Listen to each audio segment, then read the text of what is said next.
الذاكرة بتعتبر واحدة من أهم وظائف الدماغ، لأنها بتساعدنا على تعلم المهارات وتذكر الأحداث واسترجاع المعلومات.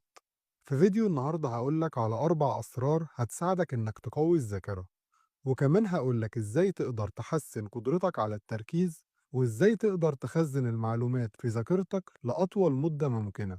فتابع الفيديو للنهاية وما تنساش تعمل لايك وتشترك في القناة عشان يوصلك كل فيديو جديد. في 4 أسرار لتحسين الذاكرة. أول سر هو التركيز. لو عايز تحسن ذاكرتك لازم في البداية تركز على المعلومات اللي بتستقبلها، عشان لو ما كنتش مركز مش هتقدر تفتكرها بسهولة، لأن أنت أصلا ما استوعبتهاش. وعشان تحسن تركيزك حدد الحاجة اللي عايز تحققها بوضوح. لما يكون عندك هدف محدد هيكون التركيز أسهل. حاول تتجنب تعدد المهام وركز على حاجة واحدة. وكمان حاول تتخلص من المشتتات اللي ممكن تشغلك عن العمل أو الدراسة. وقف تنبيهات الهاتف واختار بيئة هادية ومناسبة للتركيز.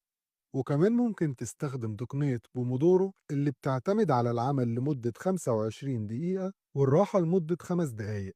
ده هيساعدك إنك تحافظ على تركيزك وإنك ما تشعرش بإرهاق.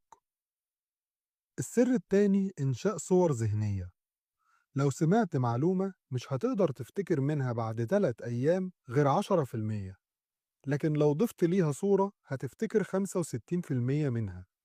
حاول تربط المعلومات اللي عايز تفتكرها بصور ذهنية واضحة. يعني مثلا لو عايز تفتكر كلمة مفتاح حاول تتخيل صورة المفتاح وخليها واضحة قدامك. ده هيساعد عقلك إنه يربط الكلمة بالصورة بشكل أقوى، وده هيخليك تفتكرها بسهولة بعد كده.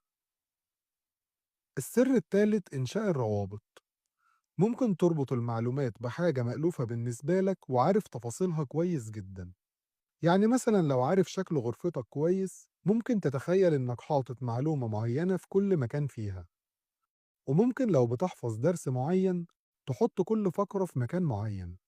الفقرة الأولى ممكن تتخيلها في الجانب اليمين من الغرفة، والفقرة التانية ممكن تحطها على المكتب، والفقرة التالتة ممكن تحطها على السرير. وساعتها يا صديقي لما تيجي تراجع هتتخيل كل فقرة في المكان بتاعها وهتقدر تفتكرها بسهولة.